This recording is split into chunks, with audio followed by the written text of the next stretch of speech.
உறவுகளுக்கு வணக்கம். இன்றைக்கி நம்மளுடைய கேப்சிங் ஃபுட் சேனலில் நம்ம பார்க்க போகிற சமையல் வந்து இந்த ஹோட்டலில் வைக்கிற வெள்ளை குருமா. ரொம்ப டேஸ்டான ஒரு வெள்ளை குருமா, காய்கறிலாம் போட்டு ரொம்ப பிரமாதமாக செய்வாங்க. அந்த வெள்ளை குருமா எப்படி செய்யலாங்கிறத பார்க்கலாம்.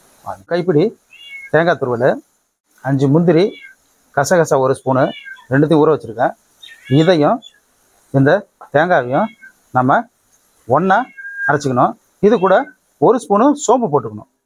தேங்காயில் 1 ஸ்பூன் அளவுக்கு சோம்பு போட்டு இதை ரெண்டுத்தையும் நம்ம பேஸ்ட்டாக அரைச்சிக்கணும். 1/4 கிலோ உருளைக்கிழங்கு அவிச்சு தோலை உரிச்சு வச்சுருக்கேன். 100 கிராம் கேரட்டு பொடிச்சா நறுக்கி வச்சுருக்கேன். ஒரு 100 கிராம் பீன்ஸு, பெரிய வெங்காயம் 2, 3 பச்சை மிளகா கீரி போட்டிருக்கேன்.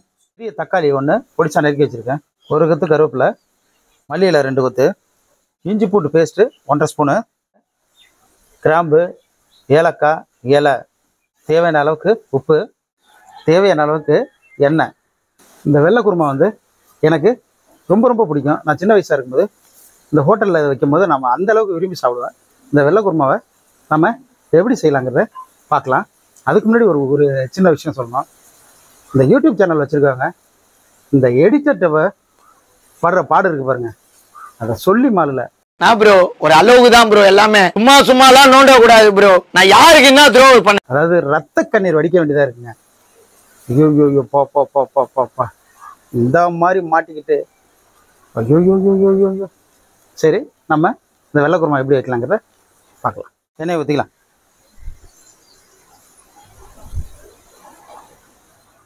பட்டை, கிராம்பு, சோம்புலாம் போட்டுக்கலாம்.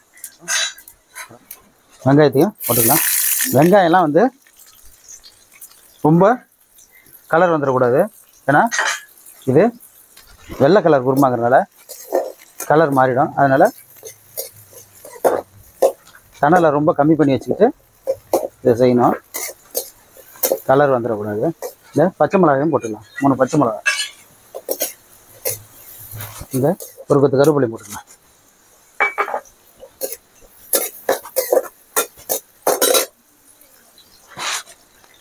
இஞ்சி பூண்டு பேஸ்ட்டு இதையும் நம்ம போட்டுக்கலாம். ஒரு 1/2 ஸ்பூன் வச்சுருக்கேன். பீன்ஸ் போட்டுக்கலாம். அது கூடவே இந்த கேரட்டையும் போட்டுக்கலாம்.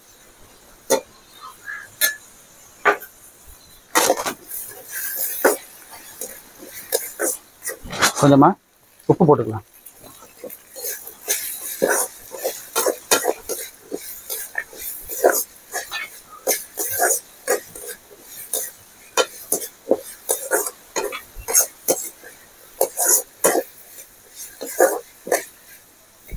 லேசாக இதில் தண்ணி ஊற்றி கொஞ்சம் வேக விடலாம்.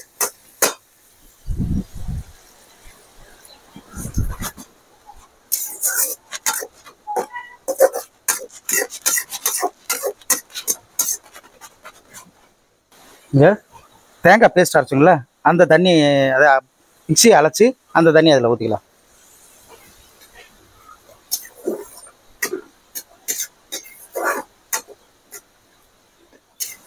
இந்த குருமா நல்லா கொதிச்சிட்டு இருக்கு. இந்த நேரத்தில் அவிச்சு வச்ச இந்த உருளைக்கிழங்கு இதில் இறக்கிக்கலாம்.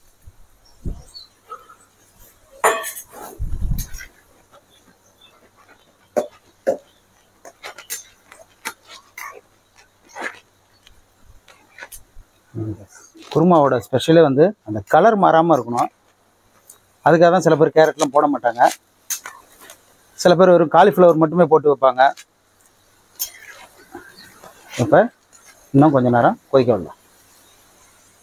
நல்லா கொதிச்சிட்ருக்கு. இப்போ வந்து இந்த தேங்காய், சோம்பு, முந்திரி, கசகசா போட்ட இந்த பேஸ்ட்டை நம்ம அதில் இருக்கலாம். சில பேர் பொட்டுக்கல்ல தேங்காய் அரைச்சி ஊற்றுவாங்க. நம்ம வந்து முந்திரி, கசகசா அரைச்சிருக்கோம்.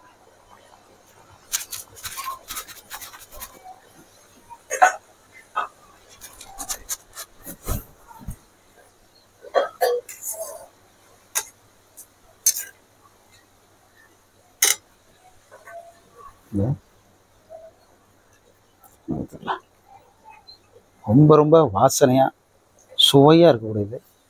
இட்லி வச்சு அடிச்சோன்னா 10 இட்லி கூட சாப்பிட்லாம். அந்த மாதிரி ஒரு சுவையான வெள்ளை குருமா. சப்பாத்திக்கெலாம் அல்லும். கொஞ்சம் மல்லி இலையை தூக்கிக்கலாம். நல்லா குருமா திக்காக வந்துட்டு இந்த நேரத்தில் நம்ம இந்த வெட்டி வச்சுருக்க தக்காளியை அதில் போட்டுக்கலாம். தக்காளியை ரொம்ப நேரம் வேக விடக்கூடாது. தக்காளியை வேக விட்டோன்னா கலர் மாறிடும். தக்காளியை கொட்டி உடனே இறக்கிட வேண்டியதான். நம்ம இப்போ இறக்கிடலாம். இந்த ஹோட்டல் ஸ்டைல் வெள்ளை குருமா ரெடி ஆகிடுச்சு. நம்ம அதை இறக்கிடலாம். ஏன்னா தக்காளி வந்து ரொம்ப புளிப்பாயிடும், கலரும் மாறிடும். அதனால் தக்காளியை கொட்டி உடனே இறக்கிட வேண்டியதான். இறக்கிடலாம். இப்போ நம்ம அதை டேஸ்ட் பார்க்கலாம். இந்த வெள்ளை குருமா சப்பாத்தி, பூரி, தோசை, இட்லி எல்லாத்துக்கும் ரொம்ப ரொம்ப சுவையாக இருக்கும். நம்மள்கிட்ட இல்லை, கொஞ்சோண்டு தக்காளி சோறு இருந்துச்சு, அதுக்கு போட்டு சாப்பிட்றோம். ஆகா, எனக்கு ரொம்ப ரொம்ப பிடிச்ச அந்த வெள்ளை குருமா. இங்கே தாங்கலை, சூடு அவ்வளோ ருசியாக இருக்கா, அவ்வளோ மனமாக இருக்கும். ஒரு சப்பாத்தி சாப்பிட்ணுங்கிற நினைக்கிறவங்க கூட 3 சப்பாத்தி சாப்பிடுவாங்க. அவ்வளோ ருசியான ஒரு வெள்ளை குருமா.